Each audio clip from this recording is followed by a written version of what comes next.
Perhaps the two most important battles of the War of the Ring were sieges, the Battle of Helm's Deep and the Siege of Minas Ithil. Both of these sieges saw the armies of evil assaulting the nigh impregnable walls of Minas Ithil and the Hornburg. In the end, neither siege lasted very long. Helm's Deep lasted for only a single night, whereas Minas Ithil lasted for not even 2 full days. And in the end, the defenders won on both occasions. But not all sieges in Middle-earth's history were so short. Many of them were long, brutal, and not all of them had happy endings. In this video, let's talk about some of Middle-earth's longest sieges. Assaulting a fortress is rarely easy, and even if you win, you're most likely going to take enormous losses. Sometimes you just have to take the risk. For example, with Saruman's army at Helm's Deep, they didn't really have a choice because Saruman had been outed as a traitor to both Sauron and the Free Peoples.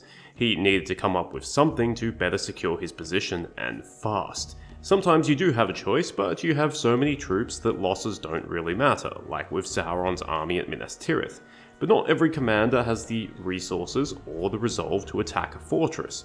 Maybe they don't have enough men, maybe they just don't want to sacrifice their troops.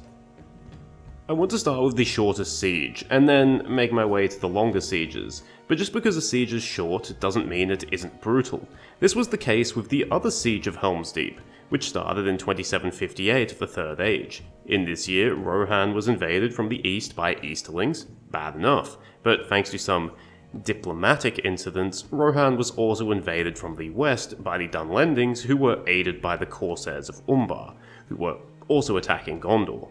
King Helm Hammerhand met his enemies at the Fords of Isen, but was defeated, and retreated to Helm's Deep. Rohan was defenseless, it was overrun from both sides, and Edoras was taken by the Dunlending leader, Wulf. The Dunlendings seemingly lacked the ability to assault Helm's Deep, so they decided to besiege it. But then, the conditions became catastrophic for everyone. The long winter began in November, a particularly fierce winter that left Rohan under snow for 5 months. Food began to run low, not just for the Rohirrim, but also for the Dunlendings. Facing starvation, Harma, the king's son, led a sortie in search of food, but never returned. It was during the siege where Helm Hammerhand would earn his legendary status. He would leave the fortress alone, hunting down Dunlendings with his bare hands, and according to Dunlending legends, he would eat men. Eventually, Helm would freeze to death doing this, but the terror he inspired in the besiegers was worth many defenders. The winter eventually ended in March or April of the following year. Both the Rohirrim and the Dunlendings had suffered enormous losses, both as part of the siege and everywhere else. Fortunately for Rohan, Gondor had much greater success against the Corsairs, and they sent help north of the mountains. Wulf was killed, Rohan was retaken, and even Isengard, which had fallen into Dunlending hands decades earlier, was retaken. Unlike at Helm's Deep, this required barely a siege. The Dunlending garrison there had been so reduced by the winter, and had so few supplies that even trying to resist was pointless. Our next siege also occurred at a place that was attacked during the War of the Ring, and was actually taken. I'm talking about Pelargir. In 1447, the climactic battle of the Kinstrife Civil War in Gondor was fought, the Battle of the Crossings of Erwi. There, Eldacar, the king in exile, returned after 10 years, slew Castamir the Usurper, and had the victory. But the Kinstrife wasn't over. Castamir's sons and his supporters managed to flee to the nearby city of Pelargir, which historically was the place where Castamir had the most support. All Eldacar could do was follow and put the city under siege, and seemingly he lacked either the strength or the resolve to take it by force. This is where the siege becomes interesting, because it seems to have been entirely voluntary in a way. You see, Eldacar didn't have any ships because Castamir's supporters controlled Gondor's navy, so he couldn't complete the siege. Yet, Castamir's sons did not just sail away. For the better part of a year they remained at Pelargir, recalling all the supporters their father still had. Whether this was the only reason they stayed in Pelargir, or whether they genuinely believed they could turn the war around, is unknown.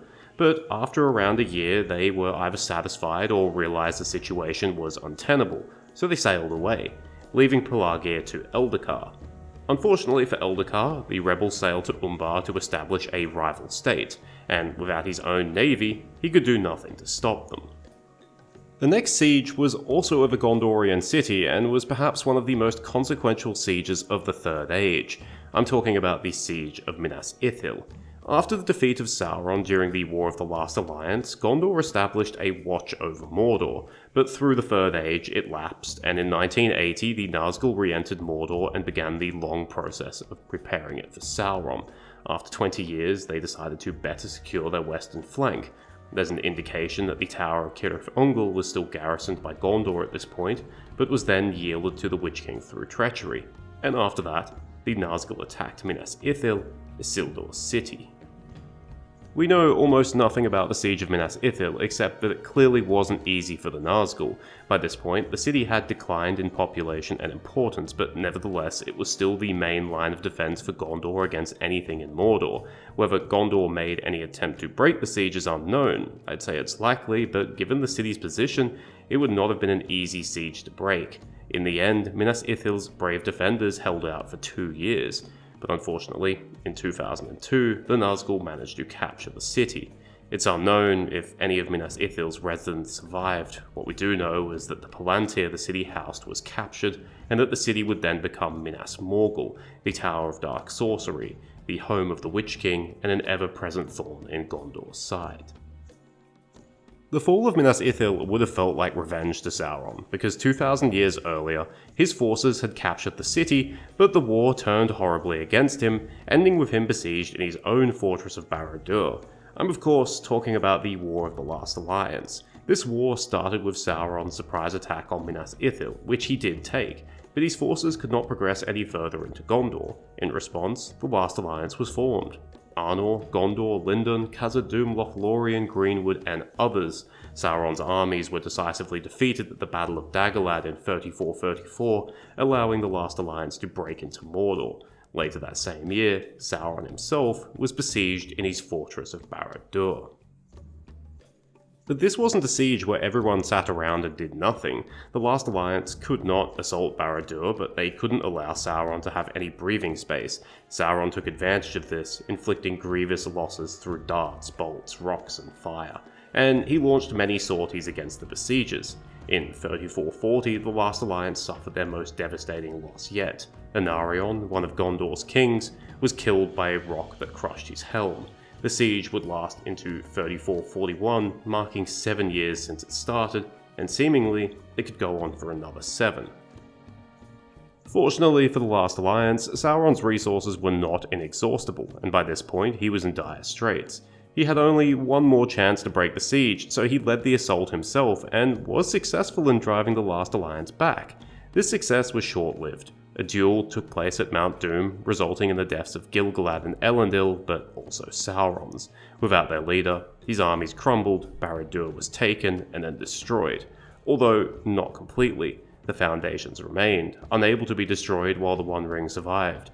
3,000 years later, Barad-dur would rise once again, atop these same foundations. There's actually another siege that lasted for 7 years, one that you might not have heard of. The Siege of the Falas during the First Battle of Beleriand.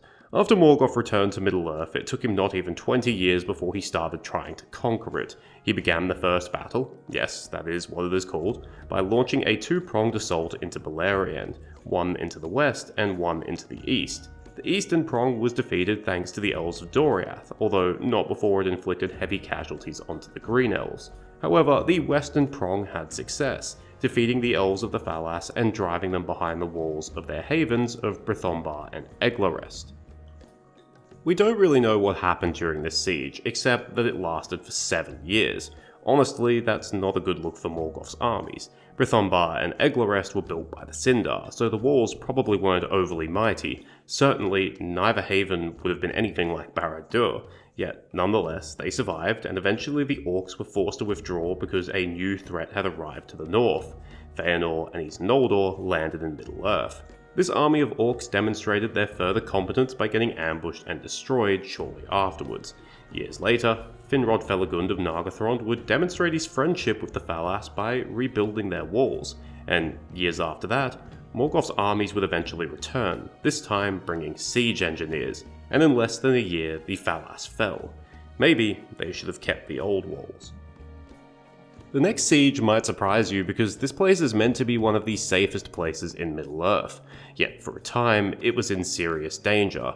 I'm talking about Rivendell. In 1356, Angmar announced itself to Middle-earth by aiding the traitorous kingdom of Rudour in an assault upon the Weather Hills. The attack was driven back, and the new Angmar-Rudour alliance seemingly went quiet. Except it didn't, because we're told that during this time, they actually laid siege to Rivendell. We're not given an exact start date to the siege, but it seems to have been shortly after 1356.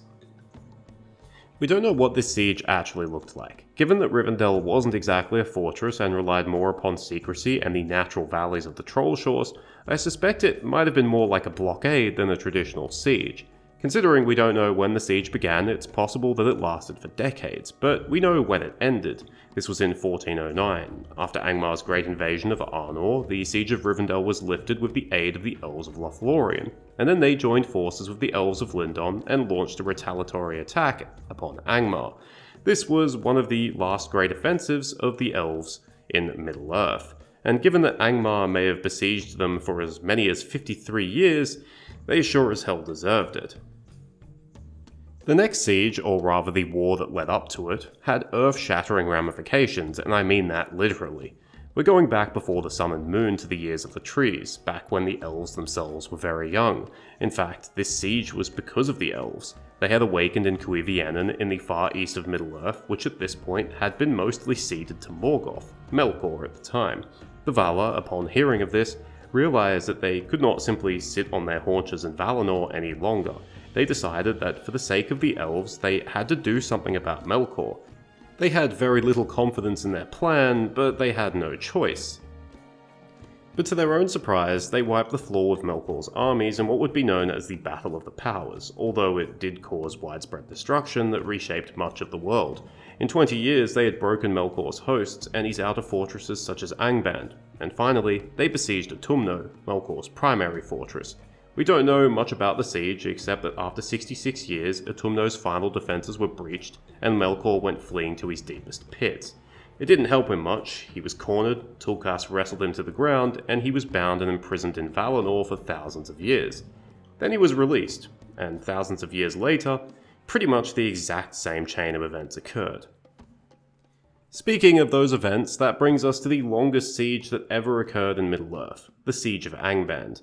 When the Noldor first returned to Middle-earth, they utterly humiliated Morgoth's armies, but Morgoth didn't hear no bell, and around 60 years later, he had a second crack at them.